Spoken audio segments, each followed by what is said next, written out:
पिछले पार्ट में हमने देखा कि दिल के गुलाम को हराने के बाद चिशिया गेम के अगले बादशाह की लंका लगाने निकल चुका था। इधर निरागी भी दत्ता को दफनाने के बाद इनसे अलग हो गया। वही क्वीन भी चिशिया को ढूंढने के लिए इनका साथ छोड़ गई। टीम में रह गए तो सिर्फ अरिसू और उसागी।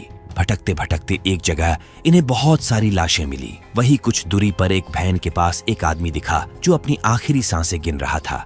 ये दोनों उसके पास पहुंचे। उसके जुबान से सिर्फ एक ही शब्द निकला, वो था फिल्म। वैन के अंदर छानबीन किए तो पता चला कि ये आदमी किस फिल्म की बात कर रहा था। इस दुनिया में इलेक्ट्रॉनिक आइटम काम नहीं करते, इसलिए इस शख्स ने वीडियो बनाने के लिए पुराने जमाने के कैमरे का इस्तेमाल किया। इस गेम की दुनिया की सच्चाई रिकॉर्ड कर वो अपनी दुनिया के सामने लाना चाहता था। उसने बहुत सारे लोगों के इंटरव्यू लिए जो खूंखार अपराधी थे। उनके लिए तो ये दुनिया किसी जन्नत से कम नहीं थी। तो वही शरीफ लोगों का इस दुनिया में बुरा हाल था। इसी फिल्म में हान भी नजर आई।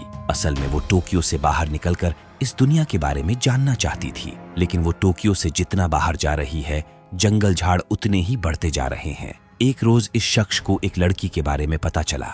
वे सब गायब होकर इस दुनिया में कैसे आए उसे याद था। ये शख्स उसका इंटरव्यू लेने पहुंचा। लड़की ने बताया कि उनके गायब होने से पहले आसमान में आतिशबाजी हुई थी। असल में वो आतिशबाजी थी ही नहीं। वो तो इससे पहले कि वो कुछ बताती, हुकुम के बादशाह ने उनके कॉलोनी पर हमला कर दिया। देखते ही देखते सभी लोग मारे गए। इतने में बादशाह फिर से लौट आया। अरिसू और उसागी किसी तरह उससे जान बचाकर भाग निकले। जंगल में भागते भागते उसागी उसके चुंगल में फंस गई। इससे पहले कि बादशाह उसको खत्म करता, अरिसू उसका ध्यान भटकाकर भाग निकला। बादशाह उसागी को छोड़ उसके पीछे पड़ गया। अरिसू जितना तेज भाग सकता था भागा, मगर आगे जाकर खाई में गिर पड़ा। हुकुम का बादशाह उसे गोली मारने के लिए जैसे ही आगे बढ़ा, सामने से उस पर कोई हमला करने लगा। दोनों तरफ से तड़ातड़ गोलियां चलने लगी। इस बीच अरिसू किसी तलवारबाज के हत्थे चढ़ गया, जिसकी एक टांग लोहे की थी। देर रात जब होश आया तो पता चला कि वो कोई लड़की थी जिसका नाम था हेया।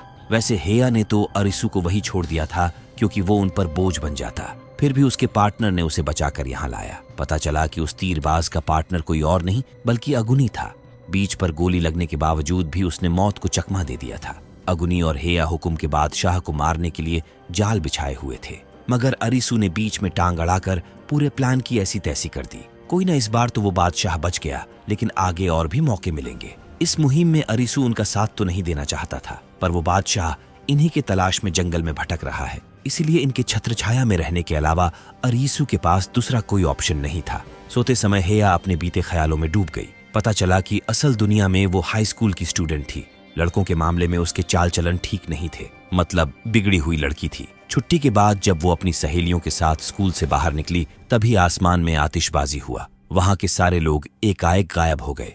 कंधे पर बैग और मन में कई सवाल लिए वो एक स्टेडियम में पहुंची। वहां एक पुराना खिलाड़ी था जिसने उसको बताया कि अगर जिंदा रहना है तो उन्हें इस गेम के पड़ाव को पार करना होगा। पड़ाव मिला हुकुम का सत्ता, नियम। समय रहते इनको गेम एरिया के तबाह होने से पहले भागना होगा। जैसे ही गेम स्टार्ट हुआ, जमीन के अंदर कंपन स्टार्ट हो गया। वहां अफरा तफरी मच गई। अगले ही पल जगह जगह से जमीन फटने लगी, भयंकर ब्लास्ट होने लगे। पल भर में पूरा स्टेडियम ही धराशायी हो गया। कुछ देर की खामोशी के बाद हेया होश में आई। वो जिंदा तो थी, मगर उसके एक पैर का बुरा हाल था। सरिया आर पार हो चुका था। ऊपर से स्टेडियम का छत कब उसके ऊपर गिर पड़े इसका भी कोई भरोसा नहीं था। और तो और पानी भी उबल रहा था जिसमें अनगिनत लाशें तैर रही थीं। इस डर के आलम में भी उसने हार नहीं माना, हिम्मत जुटाई और किसी तरह अपने पैरों को सरिया से बाहर निकाली। तभी उसे दाहिने साइड पर एक रास्ता दिखा। उस रास्ते को घायल पैरों से पार कर पाना आसान नहीं था। दर्द का आलम कुछ इस कदर बढ़ा कि वो अपने आप ही कबूल करने लगी कि वो अच्छी लड़की नहीं है। पास्ट में उसने बहुत खेला किया है, शायद इसीलिए ईश्वर ने उसे आजमाइश में डाला है। उस पर रहम किया जाए। आगे चलकर उसे एक डॉक्टर मिला जो उस पर रहम तो किया, मगर इस एहसान के बदले हेया को बहुत भारी कीमत चुकानी पड़ी। किसी तरह जंगल में सोकर रात काटने के बाद अगली सुबह ये किसी ऐसी जगह के तलाश में निकल पड़े जहां पर वे बादशाह को ट्रैप बनाकर फंसा सके। काफी इधर उधर ढूंढने के बाद एक ऐसी जगह मिल भी गई। ट्रैप बिछाने के लिए स्टील वायर के अलावा इनके पास कोई और जुगाड़ नहीं था। जहां पर ट्रैप लगाए उसके ठीक नीचे ही खाई था। मामला बिल्कुल सेट था, सिर्फ दरकार थी तो हुकुम के बादशाह के आने की। अरिसू सेफ रहे इसलिए उसे गन देकर कैंप के पास ही बैठा दिए। काफी टाइम बीत गया। देर रात को बादशाह नजर आया। आंखों में नाइट विजन तथा हाथ में मशीन गन लिए वो किसी शिकारी के माफीक दबे पाव आगे बढ़ रहा था। अरीसू उसके नजर में आ चुका था। इससे पहले कि वो उसको शूट करता, अगुनी एक झटके में 3 गोलियां उसके सीने में उतार दिया। आखिरकार हुकुम का बादशाह मारा गया। ऐसा सोचने की गलती से भी गलती मत करना। उठते ही उसने मैगजीन की सारी गोलियां इन पर दांग दी। उसे मारने के लिए उसके आर्मर को भेदना होगा। लल्लू लाल को अब जाकर समझ आया कि उन्हें चारे की तरह इस्तेमाल किया गया था। अगुनी ने वार्न किया कि बादशाह पेशेवर कातिल है, गलती की कोई गुंजाइश नहीं। हम एक दूसरे को कवर देते हुए उसे खाई के पास ले जाएंगे। सपोर्ट में अरीसू ने पहली बार बंदूक चलाया और उसके झटके से खुद ही पलट गया। गेम में धड़ाधड़ गोलियां चलाने वाला बंदूक का एक झटका भी संभाल नहीं सका। खैर, जैसे तैसे करके ये खाई के करीब पहुंच तो गए, मगर बादशाह ने उनके मंशा को भांप लिया तथा अरीसू पर ग्रेनेड फेंक दिया। ये अपने ही ट्रैप में खुद ही फंस गए। मौका देख अगुनी बादशाह पर टूट पड़ा। उनके हाथापाई के बीच बादशाह ने अगुनी को शूट कर दिया। एक गोली उसके कंधे पर जा लगी। इससे पहले कि वो उसको खत्म करता, हेया ने अगुनी को बचा लिया और उसके गोलियों से बचते हुए अगुनी को दबोचकर खाई में पलटी मार गई। खाई में उतरना रिस्की था, इसलिए बादशाह वापस लौट गया। वही अरीसू चारा बनने फिर अगुनी के पास नहीं लौटा, बल्कि अकेले ही निकल पड़ा। हर शाम वो जहां भी गेम हो रहा होता, उस आगी को ढूंढने वहां पहुंच जाता, मन में आश लिए कि किसी न किसी दिन तो वो उसको मिल ही जाएगी। अब तक क्वीन भी चिसिया को नहीं ढूंढ पाई थी। दूसरी तरफ हम हान को देखते हैं, जो कि टोक्यो से बाहर निकलकर एक विशाल पहाड़ पर चढ़ चुकी थी। सामने का नजारा देख हैरत में पड़ गई, क्योंकि इस दुनिया का कुछ और छोर पता ही नहीं चल रहा था। जहां तक नजर जा रही थी, सिर्फ पहाड़ ही नजर आ रहे थे। वहां से कहीं दूर शाम को हुकुम के क्वीन के खेल का मजमा लग चुका था। प्लेयर्स इकट्ठा होने लगे थे। उसागी भी इस गेम को ज्वाइन कर चुकी थी। इतने में अरीसू भी वहां आ धमका। आखिरकार दोनों मिल ही गए। साथ ही साथ हुकुम के रानी को हराकर गेम जीत भी लिए। इसके अगले शाम ईट के बादशाह के दरबार में खेल का निमंत्रण मिला। 4 प्लेयर ज्वाइन किए थे, जिनमें चिसिया भी था। सामने बैठा था बीच के नंबर 2 का प्लेयर कजुरियो। वही ईट का बादशाह था। चिसिया को भी ये बात आज पता चली। पड़ाव था ईट का बादशाह। हम देखे तो इन्हें 0 से 100 के बीच कोई एक संख्या चुनना है। फिर कंप्यूटर देवता सभी प्लेयर्स के चुने गए अंक का औसत निकालकर 0.8 से मल्टीप्लाई करेंगे। जिस प्लेयर का नंबर जवाब के सबसे करीब होगा, वो उस राउंड का विजेता होगा। जीतने के उसे 1 पॉइंट मिलेंगे, जबकि हारने वाले प्लेयर्स के 1 पॉइंट कम हो जाएंगे। इसी तरह जिस प्लेयर के -10 पॉइंट हो गए, तो उसके लिए ये गेम खत्म हो जाएगा। आखिरकार सबको मात देकर चिसिया इस गेम को भी जीत लिया। बाकी सभी प्लेयर मारे गए। अब इनको इस दुनिया में आए हुए महीने दिन से भी ऊपर हो चुके थे। इतने ही दिनों में शहर की पूरी तस्वीर बदल चुकी थी। जहां नजर दौड़ाओ, खंडहर ही खंडहर नजर आने लगा था। वही गेम रुकने का नाम नहीं ले रहे थे। एक शाम क्वीन और हान भी गेम ज्वाइन करने के दरमियान मिल गए। ये गेम्स कुछ खास तो नहीं थे, पर जान का जोखिम तो हर एक गेम में था। दोनों साथ मिलकर खेले और जीत भी गए। अब सिर्फ 2 फेस कार्ड बचे हैं। दिल की क्वीन और हुकुम का बादशाह। जितने भी प्लेयर्स बचे हैं, वो सब उन बैनर्स की तरफ जाने लगे हैं। सबकी मंजिल एक ही है। उसी रास्ते पर चलते हुए अरीसू और चिसिया टकरा गए। प्लान था किसी तरह बेगम और बादशाह को हराकर गेम पूरा किया जाए। इतने में निरागी भी आ धमका और चिसिया को देखते ही गोली मार दिया, क्योंकि बीच पर चिसिया ने उसे मारने में कोई कसर नहीं छोड़ा था। इससे पहले कि वो उसागी को भी मारता, अरीसू ने उसे शूट कर दिया। जो गोली उसागी को लगनी चाहिए थी, उसके सामने चिसिया आ गया। निरागी और चिसिया दोनों बुरी तरह घायल हो गए। इतने में हुकुम का बादशाह भी इधर ही आ धमका। अचानक वहां प्लेयर्स की भरमार लग गई। उनमें से कुछ बादशाह से मुकाबला भी कर रहे थे। उसी हुजुम में क्वीन और हान मिल गए। इतना तो तय था कि ये बादशाह को मारे बिना इस गेम को पूरा नहीं कर सकते। अभी ये कुछ प्लान बनाते, तभी एक प्लेयर ने बादशाह को कार से बुरी तरह ठोक दिया। लगा कि वो मर मुरा गया होगा, लेकिन वो जिंदा था। वो जितना क्रूर था, उसी तरह का उसका भयावह चेहरा भी था। बेशक वो आर्मी में कमांडो रहा होगा, तभी तो इतने सारे लोग मिलकर भी उसका बाल भी बाका नहीं कर पा रहे थे। क्वीन के पास एक हैंडमेड ग्रेनेड था, जिसे देख अरीसू को एक आइडिया सूझा। पास में ही एक परफ्यूम का शोरूम था। अगर किसी तरह बादशाह को बजाकर शोरूम में ले आए और इस ग्रेनेड को ब्लास्ट कर दे, तो मामला बन सकता है। अगुनी और हेया भी आ चुके थे। अगुनी को अरीसू का आइडिया पसंद आया। अगले ही पल ये इस पर काम शुरू कर दिए। अरीसू पूरे शोरूम में परफ्यूम का गैस फैलाने लगा, जबकि ये सब बादशाह को उकसाकर इधर लाने लगे। इस दरमियान उनके और बादशाह के बीच जमकर फाइट हुई। सब मिलकर भी उसे मार नहीं पा रहे थे, जबकि वो बारी बारी सबको घायल करते जा रहा था। देखते ही देखते अकेले ही वो इन सब की लंका लगा दिया। अगुनी को गोली भी लग गई। असल में बादशाह बहुत सारे मूव जानता था, उसे मारना इनके बस की बात नहीं थी। काम खत्म कर आरिसू जब वापस लौटा तो देखा कि सब चित्त पड़े हैं। उसने समझदारी दिखाई और बादशाह को अपने पीछे शोरूम तक ले आया। तभी पीछे से अगुनी ने बादशाह को दबोच लिया और मौका रहते ये ग्रेनेड ब्लास्ट कर दिए। आखिरकार हुकुम का बादशाह बुरी तरह घायल हो गया। लास्ट में उसने अपनी मौत खुद चुनी। मरते वक्त उसे वो पल भी याद आने लगे जब वो भी इन्हीं की तरह प्लेयर हुआ करता था। अगुनी ने उसे मारकर उसकी इच्छा पूरी कर दी। जो जहां थे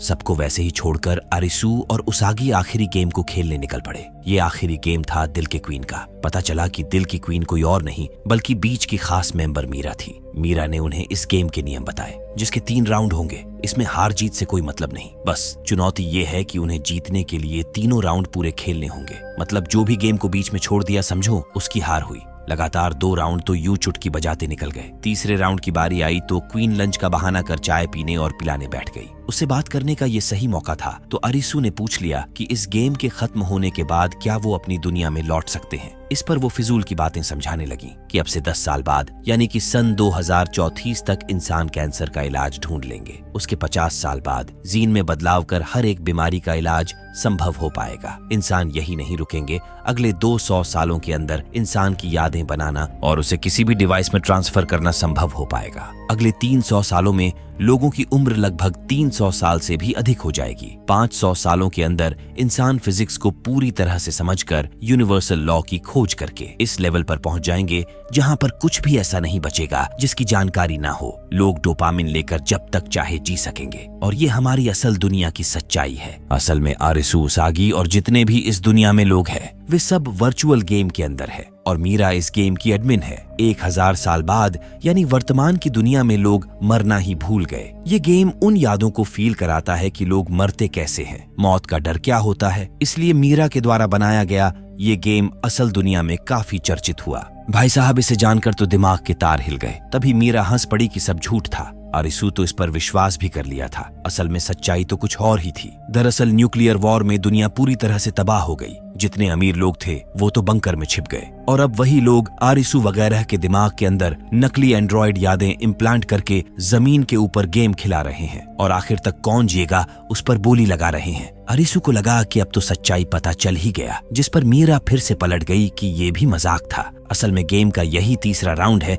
इसलिए मीरा तब तक उसके दिमाग से खेलेगी जब तक कि वो तीसरा राउंड बीच में छोड़कर भाग नहीं जाता। मीरा यही तक नहीं रुकी। उसने बताया कि दिल का सत्ता गेम उसी ने बनाया था जिसमें उसके दोस्तों की जान गई। ये जानने के बाद तो अरिसू भड़क कर उस पर गन पॉइंट कर लिया। शायद मीरा यही चाहती थी कि तहस में आकर अरिसू उसे मार दे। मतलब उसके मरते ही तीसरा राउंड खत्म ही नहीं होगा और इस दुनिया के लोगों के लिए वीजा एक्सपायर होने और मरने के इंतजार के अलावा कुछ भी नहीं बचेगा। मतलब खुद तो जाएगी ही, साथ में सबको लेकर जाएगी। साम दाम दंड भेद लगाने के बाद भी अरिसू उसके बहकावे में नहीं आया। आखिरकार ये तीसरा राउंड पूरा किए। दिल की क्वीन भी मारी गई। सभी 52 गेम्स कंप्लीट होने के बाद एक जरूरी ऐलान हुआ। इनको 2 ऑप्शंस दिए गए, या तो ये इस देश की परमानेंट नागरिकता स्वीकार सकते हैं या फिर मना भी कर सकते हैं। अरिसू उसागी ने नागरिकता स्वीकार करने से मना कर दिया तो वही कुछ लोग थे जिनको यहाँ की नागरिकता स्वीकार थी। यहाँ से कहानी फ्लैशबैक में जाती है। उस दिन जब ये तीनों रोड पर मस्ती कर रहे थे तो इस गेम के जितने भी पात्र थे